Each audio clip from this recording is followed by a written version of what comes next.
La présence des nids de poules est plus marquée cette année un peu partout sur le territoire en raison du dégel tardif auquel la région fait face. Ben, c'est sûr que c'est rough, c'est char, là. C'est pas trop beau, moi, de dire, là. Mais il faut leur donner la chance aussi qu'ils ils vont réparer ça à un moment donné. Moi, je serais, j'espère, en tout cas. Oui, il y a beaucoup de nids de poules, ça, c'est certain qu'il y en a pas mal partout, là. Est-ce que vous trouvez que c'est pire que, on va dire, les autres années précédentes?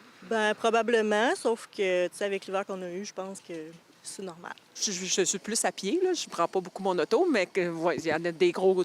Quand je me promène à pied, je les vois, là, ils sont très gros, là. Est-ce que vous trouvez qu'il y en a plus que les autres années? J'ai pas vraiment remarqué. La situation météorologique a des répercussions sur le colmatage bien que celui-ci soit débuté, notamment du côté du ministère des Transports et de la Mobilité durable qui doit jongler aussi avec la fonte des glaces. Pour éviter qu'il y ait des inondations, parce qu'avec le printemps tardif, bien là, les risques d'inondation surviennent à ce moment-ci de l'année, en même temps où on devrait ne faire peut-être que du colmatage. En même temps, c'est que tous les employés saisonniers ne sont pas encore en poste.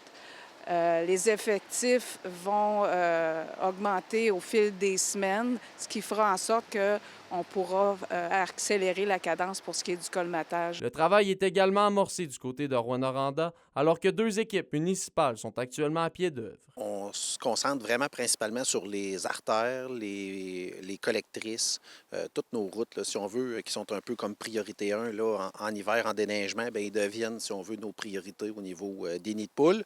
Puis actuellement, bien, avec le volume, là, on se limite pas mal aux collectrices puis aux rues principales. Par écrit, la ville de Val-d'Or mentionne également que 2 effectifs se relaient entre le jour et la nuit pour procéder à la réparation et qu'une deuxième équipe peut s'ajouter en journée si les opérations le permettent. De son côté, CA Québec y va de ses recommandations aux automobilistes pour éviter de potentiels bris en lien avec les nids de poules. Pour les automobilistes, c'est de garder une bonne distance là, plus grande qu'à l'habitude avec le véhicule qui nous précède pour avoir le temps d'anticiper ce qui se passe, puis avoir le temps de voir les nids de poules sur la route ou les crevasses ou les trous dans la chaussée.